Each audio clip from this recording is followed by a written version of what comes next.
Duol mochung'ne kungo apeyni pachoka Kenha kotelnegi gi engineer Julius Mark Odero olero ni roundabout ma Coptic kama osebedo ka kelo masira mag apaya e boma ma Kisumu idhi timne lokruok. Yono manitiere e wang' apaya ma Kisumu kochomo Kakamega osekawo ngima oganda mathoth, gino mochuno kelo lokruok mare. Duol mar Kenha bende owacho ni e kinde ma idhi ger apaya no manyien biro chuno joriembo ma osebedo ka tiyo gi yorno mar mondo mi oti gi yore mamoko mondo gichop e gwenge magidhiye. Lokruok mar roundabout no igeno ni dhi muonyo omenda maromo siling milion 20.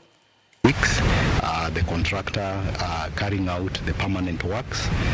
which will basically entail introducing a separation between the two carriageways with clear demarcation, and that is marking to ensure that now if you are headed to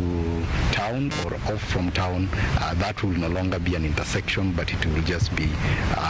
a straight section where people will be able to go without changing from one carriageway to another.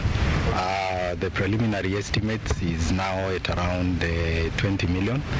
and at least we have managed to organize some resources to meet that, so we expect that we should be able to proceed without any